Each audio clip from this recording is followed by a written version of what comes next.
2025-26 অর্থবর্ষের budget পেশ করলেন দেশের অর্থমন্ত্রী নির্মলা সীতারমণ। মধ্যবিত্তের বাজেট নাকি রাজনীতির রণনীতি, শাসক বিরোধী তরজা তুঙ্গে। ভোটের বছরে বিহারকে দুহাত ভরে প্রকল্প উপহার মোদির। মাখানা বোর্ড বিমানবন্দর থেকে রিসার্চ সেন্টার, ভোটমুখী বিহারকে ভরিয়ে দিলেন অর্থমন্ত্রী। বাড়বে সেভিংস, লাভবান হবেন মধ্যবিত্তরা, নির্মলার বাজেটকে জনমুখী তকমা মোদির। আম জনতার সুরাহার পাশাপাশি বহু কর্মসংস্থান তৈরি হবে বলে জোরালো দাবি করলেন নরেন্দ্র মোদী। শাসক শিবির যখন এই বাজেটকে জনমুখী বলে দাবি করছে, তখন বিরোধীদের খোঁচা প্রতিটা ঘোষণায় হিসাব কষে। 2025-26 অর্থবর্ষে বাজেট পেশ করেছেন দেশের অর্থমন্ত্রী নির্মলা সীতারমণ। এই নিয়ে অষ্টমবার বাজেট পেশ করলেন তিনি। নরেন্দ্র মোদী তৃতীয়বারের জন্য প্রধানমন্ত্রী হওয়ার পর এই নিয়ে দ্বিতীয়বার পূর্ণাঙ্গ বাজেট পেশ করতে চলেছে তার সরকার। বাজেট ঘোষণার আগে থেকেই 2025-26 আর্থিক বছরের ব্যয় বরাদ্দকে কেন্দ্র করে আম জনতা থেকে শুরু করে শিল্প সংস্থার মধ্যে চলেছিল প্রত্যাশার পারদ। আজ শনিবার সকাল 11টা নাগাদ সংসদে বাজেট বক্তৃতা শুরু করেন নির্মলা সীতারমণ। বাজেটে মধ্যবিত্তদের গুরুত্ব দেওয়া হবে এই বলে বক্তৃতা তিনি শুরু করেছিলেন। 12 লক্ষ টাকা পর্যন্ত আয় কোনো কর নয় ঘোষণা করে বাজেটে মধ্যবিত্তদের স্বস্তি দিয়েছেন অর্থমন্ত্রী নির্মলা সীতারমণ। আজ শনিবার 1 ফেব্রুয়ারি তিনি বলেন, মধ্যবিত্তদের উপর ভরসা রাখছে সরকার, তাই এই সিদ্ধান্ত নেওয়া হয়েছে। এর পাশাপাশি দেখে নেওয়া যাক বাজেটে কোন কোন জিনিসের দাম কমলো, বাড়লোই বা কোন কোন জিনিসের। ক্যান্সার সহ বিরল রোগের 36টি জীবনদায়ী ওষুধে পুরোপুরি কর মকুবের প্রস্তাব দিয়েছে সরকার, ফলে দাম কমতে চলেছে ক্যান্সারের ওষুধের। 6 জীবনদায়ী ওষুধের 5% পর্যন্ত কর ছাড়ের প্রস্তাব দেওয়া হয়েছে বাজেটে, ফলে দাম কমবে সেই সব ওষুধেরও। দাম কমবে mobile phone, lithium battery, LED TV, এলসিডির। দাম কমছে বৈদ্যুতিন গাড়ির ব্যাটারিরও, ফলে বৈদ্যুতিন গাড়ির দামও কমতে পারে। বরফজাত মাছ, চামড়ার জিনিসের দাম কমছে। 12টি critical minerals, marine product, cobalt প্রোডাক্টের দাম কমছে। এদিকে দাম বাড়ছে সোশ্যাল ওয়েলফেয়ার সারচার্জে। ইন্টারেক্টিভ ফ্ল্যাট প্যানেল ডিসপ্লেতেও বেসিক শুল্ক 10% থেকে বাড়িয়ে 20% করার প্রস্তাব দিয়েছে সরকার। এবার চলুন জানবো বিভিন্ন ক্ষেত্রে, শিক্ষা ক্ষেত্রে, আয়করে, স্বাস্থ্য ক্ষেত্রে কি কি বড় বড় ঘোষণা করা হয়েছে আজকের বাজেট 2025-26-এ। আয়করের ক্ষেত্রে 12 লক্ষ টাকা পর্যন্ত আয়ে লাগবে না কোনো কর, মধ্যবিত্তদের স্বস্তি দিলেন অর্থমন্ত্রী নির্মলা সীতারমণ। আয়করে বড় ছাড়ের ঘোষণা কেন্দ্রের। বাজেটে 12 লক্ষ টাকা পর্যন্ত আয়ে ছাড়ের ঘোষণা করেছেন কেন্দ্রীয় অর্থমন্ত্রী নির্মলা সীতারমণ। আয়করের নতুন ঘোষণা অনুযায়ী 12 লক্ষ টাকা পর্যন্ত আয়ে কোনো আয়কর দিতে হবে না। যদি কারো বেতন 12,100,000 টাকা হয়, তবে তিনি আয়করের আওতায় পড়বেন। এক্ষেত্রে করের হিসেব হবে 0 থেকে 4 লক্ষ টাকা পর্যন্ত আয়ে কোনো কর দিতে হবে না। 4 থেকে 8 লক্ষ টাকা পর্যন্ত আয়ে 5% আয়কর দিতে হবে, অর্থাৎ 4 লক্ষ টাকায় 20,000 টাকা আয়কর দিতে হবে এই স্ল্যাবে। 8 থেকে 12 লক্ষ টাকা পর্যন্ত আয়ে 10% আয়কর দিতে হবে, অর্থাৎ 4 লক্ষ টাকায় 40,000 টাকা আয়কর দিতে হবে আয়করের এই স্ল্যাবে। 100 টাকা পড়বে তৃতীয় কর স্ল্যাবে, যেখানে করের হার 15%, অর্থাৎ আপনাকে 100 টাকায় 15% কর দিতে হবে, যা 15 টাকায় দাঁড়ায়। সব মিলিয়ে মোট 60,016 টাকা আয়কর দিতে হবে। তবে এসবে রয়েছে 75,000 টাকা পর্যন্ত স্ট্যান্ডার্ড ডিডাকশন। 12 লক্ষ টাকা 75,000 টাকা পর্যন্ত আয়ে কর স্বস্তি মিলবে চাকরিজীবীদের ক্ষেত্রে। স্বাস্থ্য ক্ষেত্রে ক্যান্সার চিকিৎসা কেন্দ্র হবে দেশের প্রতি জেলায়। ডাক্তারি পাঠে 10,000 নতুন আসন 1 বছরে।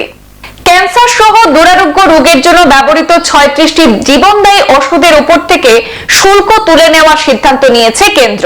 এছাড়া 6টি জীবনদায়ী ওষুধের উপরে শুল্ক 5% নামিয়ে আনার সিদ্ধান্ত নেওয়া হয়েছে। নির্মলা সীতারমণ জানিয়েছেন, ক্যান্সার আক্রান্ত রোগীদের কথা মাথায় রেখেই কেন্দ্র এই সিদ্ধান্ত নিয়েছে। এছাড়া দেশের প্রতিটি জেলায় ক্যান্সারের চিকিৎসা কেন্দ্র খোলা হবে। আগামী 3 বছরের মধ্যে 200টি ডে কেয়ার ক্যান্সার সেন্টার চালু করবে কেন্দ্র। শনিবার বাজেট পেশের সময় জানিয়েছেন কেন্দ্রীয় অর্থমন্ত্রী নির্মলা সীতারমণ, ডাক্তারি পড়ুয়াদের জন্য মেডিকেল কলেজগুলিতে আরো আসন বৃদ্ধি করা হবে। আগামী বছরের মধ্যে দেশব্যাপী 10,000 আসন বৃদ্ধি হবে মেডিকেল কলেজগুলিতে। আগামী 5 বছরে মেডিকেলে 75,000 আসন বৃদ্ধির লক্ষ্যমাত্রা নিয়েছে কেন্দ্র। শিক্ষা ক্ষেত্র, সরকারি স্কুলে ইন্টারনেট, 5 আইআইটিতে বাড়বে আসন। বাজেটে শিক্ষা ক্ষেত্রে একাধিক সুবিধার কথা ঘোষণা করেছেন কেন্দ্রীয় অর্থমন্ত্রী নির্মলা সীতারমণ।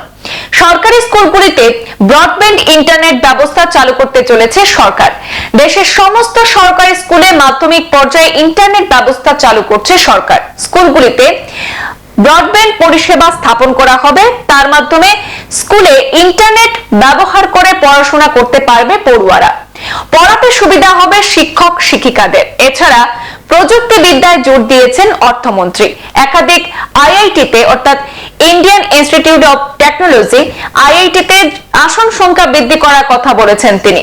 শিক্ষাক্ষেত্রে ভারতীয় ভাষা পুস্তক প্রকল্প ঘোষণা করা হয়েছে বাজেটে। এর মাধ্যমে ভারতীয় আঞ্চলিক ভাষায় পড়াশোনায় জোর দেওয়া হবে। কৃষি ক্ষেত্রে বাজেটে কি কি ঘোষণা, চলুন জেনে নেব। কিষাণ ক্রেডিট কার্ডে লোনের পরিমাণ বেড়ে হলো 5 লক্ষ। নতুন প্রকল্পের ঘোষণাও নির্মলার বাজেটে। কৃষি ক্ষেত্রের উন্নতির জন্য প্রধানমন্ত্রী ধনধান্য কৃষি যোজনার ঘোষণা করেছেন নির্মলা সীতারমণ। কৃষি ক্ষেত্রের উন্নতির জন্য 2025 সালের বাজেটে প্রধানমন্ত্রী ধনধান্য কৃষি যোজনার ঘোষণা করেছেন নির্মলা সীতারমণ। জেলা ভিত্তিক কৃষির উন্নতির দিকে নজর দেওয়া হবে এই স্কিমের মাধ্যমে। দেশের যেসব রাজ্যে ফসলের ফলন তুলনায় কম, সেরকম 100টি জেলায় এই প্রকল্প শুরু হবে। রাজ্যগুলির সঙ্গে অংশীদারিত্বের মাধ্যমে এই স্কিম চালু করবে কেন্দ্র। এর মাধ্যমে 1,75,00,000 কৃষক উপকৃত হবেন বলে জানিয়েছেন নির্মলা সীতারমণ। এবার চলুন জানবো বীমা ক্ষেত্রে কি ঘোষণা করা হয়েছে বাজেটে। বিমা নিয়মে বড় বদল, বিদেশি বিনিয়োগের দরজা পুরোপুরি খুললেন নির্মলা, তবে মানতে হবে একটি নিয়ম। বাজেটে বীমা ক্ষেত্রে প্রত্যক্ষ বিদেশি বিনিয়োগের পরিমাণ 75% থেকে বাড়িয়ে 100% করার কথা ঘোষণা করেছেন আজ কেন্দ্রীয় অর্থমন্ত্রী নির্মলা সীতারমণ। বীমায় 100% প্রত্যক্ষ বিদেশি বিনিয়োগের ক্ষেত্রে বিশেষ একটি শর্তের কথা বলেছেন কেন্দ্রীয় অর্থমন্ত্রী। তিনি জানিয়েছেন, যে সমস্ত বীমা সংস্থা তাদের সম্পূর্ণ প্রিমিয়াম এদেশে লগ্নি করবেন, তাদের ক্ষেত্রে বর্ধিত এফডিআই এর নিয়ম প্রযোজ্য হবে। ভারতের বীমা সংস্থাগুলিকে নিয়ন্ত্রণ করে insurance regulatory and development authority of India বা IRDF। কেন্দ্রীয় সরকারি এই প্রতিষ্ঠানে 2047 সালের মধ্যে সকলের জন্য বীমা চালু করার উচ্চাভিলাষী পরিকল্পনা রয়েছে। চলুন জানবো পর্যটন ক্ষেত্রে কি কি বাজেটে ঘোষণা করা হয়েছে। বুদ্ধ স্মৃতি বিজড়িত স্থানে বিশেষ নজর, দেশে 50টি পর্যটন কেন্দ্রের উন্নয়নের প্রকল্প ঘোষণা নির্মলার। রাজ্য সরকারের সঙ্গে হাত মিলিয়ে দেশের সেরা 50টি পর্যটন স্থলের উন্নয়ন করা হবে। 2025-26 অর্থবর্ষের বাজেট পেশ করার সময় সেই প্রকল্পের কথা ঘোষণা করেছেন কেন্দ্রীয় অর্থমন্ত্রী নির্মলা সীতারমণ। যেসব পর্যটন স্থলের সঙ্গে গৌতম বুদ্ধের কোনো যোগ রয়েছে, সেগুলিকে সংস্কারের জন্য অগ্রাধিকার দেওয়া হবে। কেন্দ্রের আশা, এর ফলে বিদেশি পর্যটনের আনাগোনা বৃদ্ধি পাবে। কেন্দ্রের তরফে জানানো হয়েছে, দেশের পর্যটন শিল্পের উন্নয়নের জন্য এই প্রকল্প গ্রহণ করা হয়েছে। এক্ষেত্রে রাজস্ব আসবে সরকারের ঘরে। দেশের পর্যটনগুলি পরিকাঠামো সুযোগ সুবিধা বৃদ্ধি করে এই শিল্পের উন্নয়ন ঘটাতে চাইছে কেন্দ্র। এই লক্ষ্যে নতুন প্রকল্প চালু করতে চলেছে কেন্দ্র। প্রতিরক্ষা বিভাগের জন্য যেসব ঘোষণা করা হয়েছে বাজেটে, তার মধ্যে রয়েছে প্রতিরক্ষার বরাদ্দ বেড়ে 6,81,000 কোটি টাকা। নির্মলা বক্তৃতায় গুরুত্ব আত্মনির্ভরতায়। অর্থমন্ত্রী নির্মলা সীতারমণ বাজেট বক্তৃতায় 2025-26 অর্থবর্ষে প্রতিরক্ষা খাতে বরাদ্দ বাড়িয়ে 6,81,000 টাকা করার কথা ঘোষণা করেছেন। মোট বাজেট বরাদ্দের মধ্যে মূলধনী ব্যয়ের পরিমাণ 1,92,000 কোটি টাকা। অস্ত্র এবং সামরিক সরঞ্জাম কেনা এবং সশস্ত্র বাহিনীর 3 শাখার আধুনিকরণের জন্য এই অর্থ ব্যয় করা হবে। প্রতিরক্ষা গবেষণা ও উৎপাদন ক্ষেত্রে বেসরকারি সংস্থার সহায়তার কথাও জানিয়েছেন অর্থমন্ত্রী। মূলধনী ব্যয়ের মধ্যে বিমান ও এরো ইঞ্জিনিয়ার জন্য 48,614 কোটি টাকা বরাদ্দ করা হয়েছে এবং নৌসেনার যুদ্ধ জাহাজের জন্য বরাদ্দ 24,390 কোটি টাকা। এছাড়া অন্যান্য সামরিক সরঞ্জামের জন্য 64,099 কোটি টাকাও বরাদ্দ করার কথা ঘোষণা করেছেন নির্মলা সীতারমণ। 2025-26 অর্থবর্ষের বাজেটের ভূয়সী প্রশংসা করলেন প্রধানমন্ত্রী নরেন্দ্র মোদী। কেন্দ্রীয় অর্থমন্ত্রী নির্মলা সীতারমণ ও তার টিমকে অভিনন্দন জানিয়ে এবারে বাজেটকে জনমুখী বলেই আখ্যা করেছেন তিনি। বাজেটের একাধিক পয়েন্ট তুলে ধরে কর্মসংস্থানের সুযোগ আম জনতার সুরাহা হবে বলে জোরালো দাবি করেছেন প্রধানমন্ত্রী। নির্মলা সীতারমণের এই বাজেটকে জনমুখী আখ্যা দেওয়ার কারণও ব্যাখ্যা করেছেন প্রধানমন্ত্রী। তিনি বলেছেন, এই বাজেট সেভিংস বাড়বে, বিনিয়োগ বাড়াবে, খরচের ক্ষমতা বাড়াবে এবং সর্বোপরি উন্নয়নে গতি আনবে। সাধারণত বাজেটের ফোকাস থেকে সরকারের রাজস্ব আদায় কিভাবে হবে সেই দিকে, কিন্তু এই বাজেট সম্পূর্ণ উল্টো। সরকারি কোষাগার নয়, দেশের নাগরিকদের পকেট কিভাবে ভরবে, কি উপায়ে সেভিংস বাড়বে, তারা উন্নয়নের অংশীদার কিভাবে হবে তার উপরে গুরুত্ব দেওয়া হয়েছে। সংস্কারের লক্ষ্যে বড় বড় পদক্ষেপ নেওয়া হয়েছে এই বাজেটে। তবে এবারের বাজেটে ঢালাও ঘোষণা করা হয়েছে ভোটের বিহারের জন্য। ভোটের বছরে বিহারকে দুহাত ভরে উপঢৌকন দিয়েছেন মোদী। চলতি বছরে বাজেটে ভরে গেছে বিহার। নীতিশের রাজ্যকে একাধিক প্রকল্প উপহার দিয়েছে কেন্দ্র সরকার। মাখানা মোড় থেকে বিমানবন্দর, বিহারে এবার উন্নতির জোয়ার।